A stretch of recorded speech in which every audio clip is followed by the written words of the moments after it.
ఈ భూమి హక్కుల చట్టం గురించి ఈ రాష్ట్ర ప్రభుత్వం తీసుకున్న ఈ అనాలోచిత నిర్ణయాన్ని సమాజంలో ఉన్న ప్రతి ఒక్కరు కూడా కొంచెం ఒకసారి ఆలోచించి ఎందుకు మన తరఫున ఈ న్యాయ పోరాటం చేస్తున్నారు, న్యాయవాదులు ఎందుకు దీన్ని వ్యతిరేకిస్తున్నారు అనేది అర్థం చేసుకోవాలి.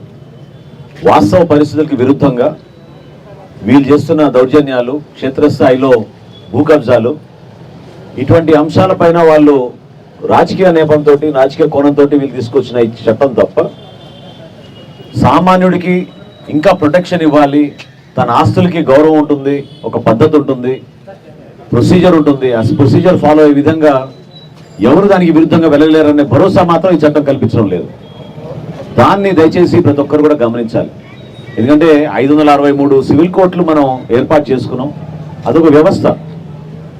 ఆ వ్యవస్థని పక్కదారి తీసుకెళ్లి ఈరోజు వీళ్ళు సృష్టించిన 26 జిల్లాల్లో ట్రిబ్యునల్ ఏర్పాటు చేస్తాం, ఆ ట్రిబ్యునల్లోనే పరిష్కారం జరగాలి. ఇద్దరి మధ్య భూతగాదాలు ఎక్కడైనా వచ్చినా, సపోర్టింగ్ డాక్యుమెంట్స్ లేకపోయినా దాన్ని నిర్ణయించే అధికారం టైటిల్ రిజిస్ట్రేషన్ ఆఫీసర్కి ఇస్తున్నారు. ఒక్కసారి నేను మన రైతుల్ని, పౌరులందరూ కూడా రిక్వెస్ట్ చేస్తున్నాను, మీరు ఒక పట్టాదారు పాస్బుక్ కోసం ఎన్ని ఇబ్బందులకు మీరు గురవుతారో, ఏ విధంగా అధికార యంత్రాంగం మిమ్మల్ని తిప్పుతుందో మీకు తెలుసు.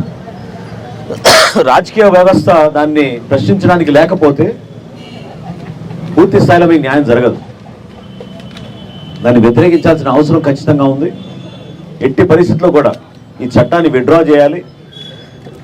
ఇది కేవలం కొంతమందికి లబ్ధి కలగడానికి కోసం, ఈ వ్యవస్థని వాళ్ళ చేతుల్లో పెట్టుకోవడానికి కోసం వాళ్ళు చేసిన ప్రయత్నం. రేపటి రోజున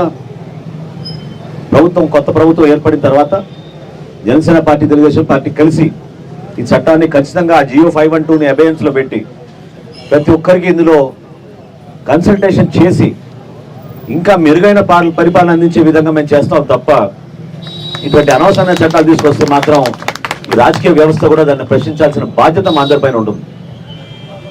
మీడియా మిత్రులందరూ కూడా నేను రిక్వెస్ట్ చేసేది, ఈ వ్యవస్థ గురించి, వీళ్ళు చేస్తున్న దుర్మార్గమైన ఆలోచనల గురించి, ఇటువంటి చట్టాల గురించి ప్రజల్లోకి ఇంకా లోతుగా తీసుకెళ్లాల్సిన అవసరం ఉంది. పౌర సమాజంలో చాలామంది మన తెనాల్లో ఎంతో చైతన్య కలిగిన వ్యక్తులు ఉన్నారు. నిజంగా ఈ గతంలో నాకు 2 నెలల క్రితమే నాకు మన దర్శికోటేశ్వరరావు తీసుకొచ్చిన దీని గురించి, ఈ ఏపీ ల్యాండ్ టైటిలింగ్ యాక్ట్ గురించి ఆయన పుస్తకం ఇచ్చారు. అది చూసి ఆ రోజే ఆశ్చర్యపోయాను. తప్పకుండా హైకోర్టులో దీన్ని బిల్లు వేయాలి, మన అందరం కూడా ఆలోచించుకోండి అని చెప్పి ఆ రోజు నా సలహా ఇవ్వడం జరిగింది. ఈ రోజున వాస్తవంగా తెనాలి బార్ అసోసియేషన్కి ఉన్న చరిత్ర, మీకున్న చైతన్యం, మీకున్న పోరాట స్ఫూర్తిని మీరు నిలబెట్టండి. మీకు అండగా మేము అందరం కూడా నిలబడతాం. ఎట్టి పరిస్థితుల్లో కూడా ప్రభుత్వం దీన్ని విత్డ్రా చేసేంత వరకు రాజకీయ పార్టీలుగా మీ అందరం కూడా మీకు అండగా నిలబడతామని మనస్ఫూర్తిగా సందర్భంగా తెలుపుకుంటూ